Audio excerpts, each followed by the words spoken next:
Gruppii mo'ama eenyutu alaafinnatti fudhate gruppiidha. Amma koo asirratti haasofnee boriin battanamna. Asirraa nama alaafinnatti gruppii keessaanii dhuguu dandeessan aqmi qabdan gruppii akkattiidhaan hin qabu. Hin beeku. Alaafinnatti fudhadhaati. Follow goonee abbichaa keessaan olaa ijaarru. Hin jajjabeessina gruppii irratti qanii hundumaa ishee akka bira dhaabbannutti. Akka qanii hundumaa ol bira dhaabbannu laarraa asirratti haasofnaa boriin battanamna sii galee nama alaafinnatti fudhatan tokko fudhadhaati iskii gruppii kana irratti haidhamnuti. Beeti waan tokko sitti maali? Dhaguma akkam? Jirabnaa. Fayyaa keetii? Jirabnaa. qabda. Dhagaye waan tokko immoo beeki. Waan tokko siif hima. Ati amma namaafillee ta'an jirtu ofiifillee ta'an jirtu sammuu keellee faallaa deebiste. Namni as jiru ammoo si wajjin dhimmame. Ani yeroo hedduu keessaanillee si barreessinaa deebisuu diddee. Ati ammoo iyyuu rakkoo guddaa keessa seente. Illee dhabde warraasillee addaan baate gidduu lamaanii rakkachee hafaa jirta. Obsa barbaachisi indalaa caaluu tana argitaa. Daa'imatti gatee biraa deema. Mee tana laalati. Daa'ima bosaa irra gatee biraa deema. Mee tana laalati. Wayita akkanatti agartee mallafaa taatee akkanuma sammuu kee cimditee ima bootse. Galgalli ka boo'ichaa, ganamni ka boo'ichaa. Yoo akkatti sammuu kee of cinqite mee maaltu sitti dhagahamase?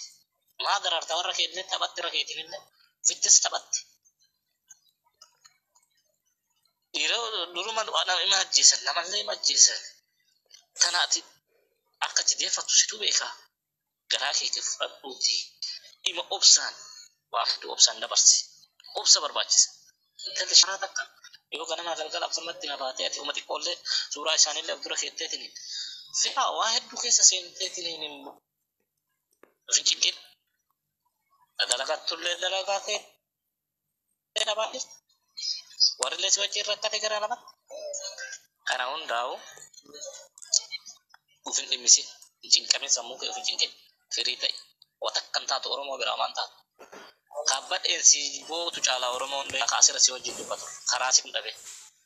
Kabadhee taa'ee ka waan kana sooshaal miidiyaa kanaan si wajjin haasa'uu dadhabee kamee akkamti kasii booyaa jiru. Badhee taa'ee jara si dubbisuun dhabe. Maa of cinqe taati. Of cinqete ofin cinqee.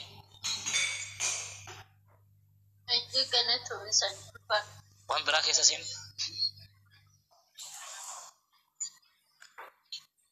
Miitootni isa qabaa jira. Kaartaa godhaa uummata koo. Kanuma siidhaa maal ishee? Baay'ee galatoomisan. Guddaa galatoomi. Miitootni isaa deemessee jira. Warri ta'an tan dubbata.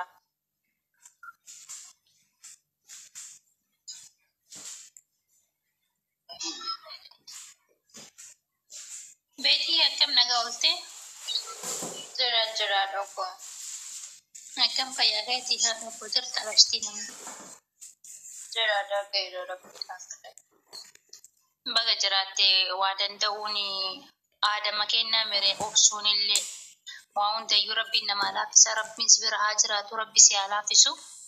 Waan tokko wanta siidhaama akka obboleetiitti akka Oromootiin jechaadha. Yeroo kamuu namni ilmi namaa kun hin dhiphataa beekte. Finnaa miti silaa osoo du'arraa kan nama hambisuuti haadhatu ilmoo ofii du'arraa hambisa beetitiyya. Namni kamuu hin du'a. Garuu akkatti du'anitti iyyuu seenaa namarraa hin baane santuu xiqqishoo namatti ulfaate numarayyuu garaa nu daasse malee namni kamuu hin du'a maamaatiyya. Ati dammoo dandeettee akkuma duraan garaa kee sabbataan hidhatte sanitti amma sabbataan hidhattee Oromoo waan dadhabeen qabu lubbiyyeeti. Waa maraa nu dandeettee obsitee booda rakkina sammuu keetiitiif illee of laalte agartee yoo booda deeme ilmi namaa kun halkanii guyyaa yoo yaate yoo namatti gad dukkanaa'e sammuu namaa kun booda inuma daamaa inuma caama jechaadha akka rooba namarraa caamee kanatti sammuu yaadinsi waa hunda sirra dhaaba agartee inna sababa kanaaf obsitee dandeettuu taate jabduu taate akkuma duraa saniitti fuftee akkuma durarraa si beenna miidiyaa kanarra si beenna afaan takka dubbannaa waa hunda irratti yeroo baay'ee isa hordofa laayif irratti illee wallaahi laasiin. Waan jiru waan rakkatteen si bira dhaabbanne yeroo kamiyyuu an akka mataa kiyyaatti jecha yeroo kamuu hin dhiphatin nama ufafotti qaba, Oromoo ufafotti qaba, nama naarifatu qaba, nama na jajjabeessu qaba, nama mara namni dubbiseetu bal'aa gasti isaatu seene jajjabaadhu haadha teenne jajjabaadhu goobazii teenne namni namaan jedhu iyyuu hedduu miti kanan beekta jedheetii yaada. Namoota sitti dhiyaatullee namoota hammam siirifatullee ati hin beekta jechaadha. Kanneen laaltee obsuu qabda. Abbaan kan kee kun sirraan duune nu mararraa du'e. Wallahi laazim abbaa keenya. Abbaan kan kee abbaa keenya. Sababa kanaaf nullee akkuma ati daadhu kana akkuma garaan si daa'u kana garaan keenya nu daaqan hundus.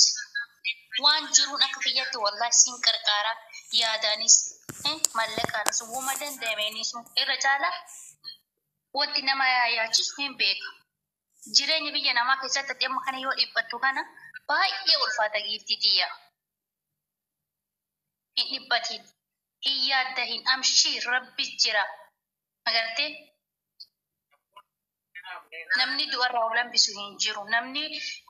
Nama rabbiin fudhateerraa wanta deebisanii miti kun. Osoo deebisanii Oromoo wanaa deebisaa waan akkanaa naa godha bakka naa buusaa jedhan akkuma gaafa duraa sammanicha bakka sii buusan san namallee ka deebisuu hin danda'amu ta'eeti akkasuma bakkee sii buusan.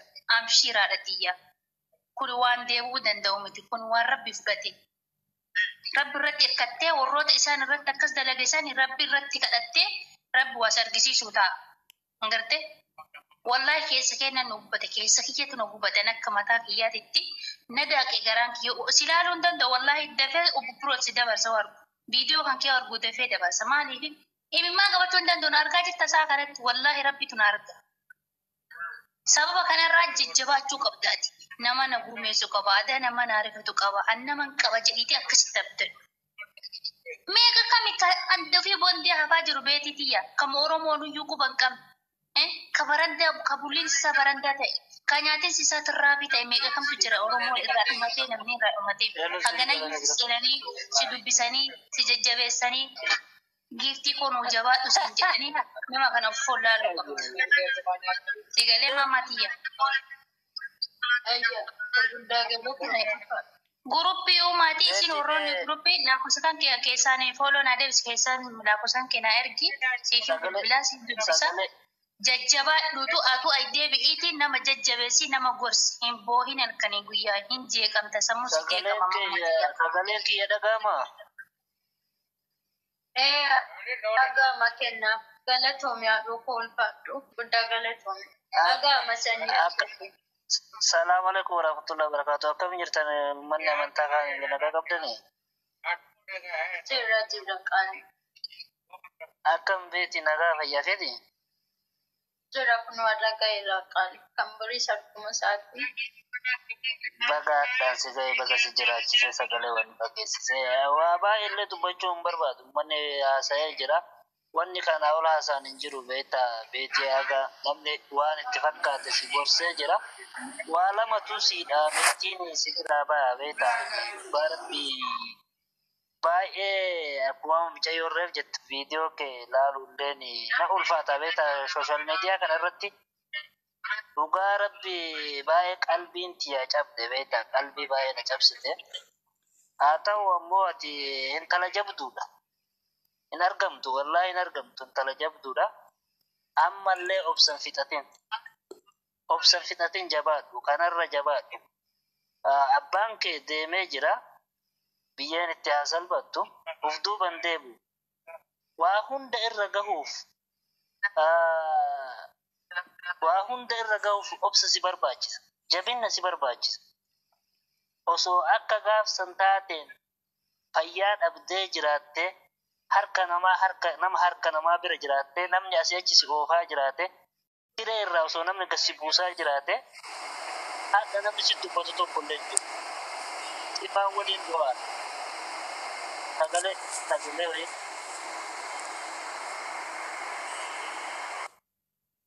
kanaaf fayyaa dhabu jira miidhama biraatu sirra gaha yaadan baay'isin yaada ofirraa dhaabi ofirraa cufi yaaduun dhugaadha abbaan nama qalbii nama cabsaa abbaan kee namara si qofarraan duune kee namara obsi jabduu teenna bareedduu teenna obsi jabduu namaati dhugaa rabbii siin jedha jabduu namaati namni akka kee obsa obsa qabu hin jira natti fakkaatu akka argetti beekte. Kanaaf jabaadhu jajjabinna si hawwa yaati jabduu namaati. Yaada ofirraa gatti hojii kee hojjetadhu yooma inni illee yaadni illee kasi fudhatu taate dirqamumaan ofirrumaa obsi galma kee bakkee galma kee gahe Oromoon si bira jirti. Nama social media kanarra jiru kabadee jirutu irra caalaa boo'aara irra caalaa si arge kan social media kana fayyadamne siif dhukkubsatu jira. Ati hin beektu haganumaa nama qabaachuu waan guddaadha. Haganumaa yoo jedhee deemi nagaa baay'ee caqasataa ture namni hedduu haasa'a namni illee kaa dubbachuu hedduu jira. Jabaadhu jabeenya sii dhaama jabaadhu obsa jabaadhu jabduu ta'e na jabaadhu rabbi si haa jabeessu.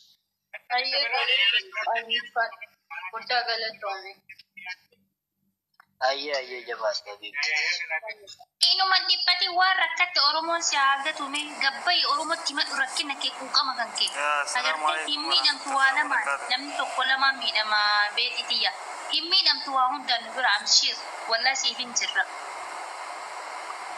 Akka abbaan nurraa du'etti yaada akkasitti yaade malee ana bicharraa du'ee ana bichatu miidhamaa ana bichatu godda'amaa jettee inumayyuu waa yaadduun qabaate sammuu kan kee keessa. Yaadni isaanii si dhufan bira dhufan numartuu amantii garaagaraan qabnaan amantii kan kee dhaggeeffadhuuti hordofii waan jiru bakka akkaataa hundaaniyyuu waan maraaniyyuu irraanfachuu mokkodhu sammuu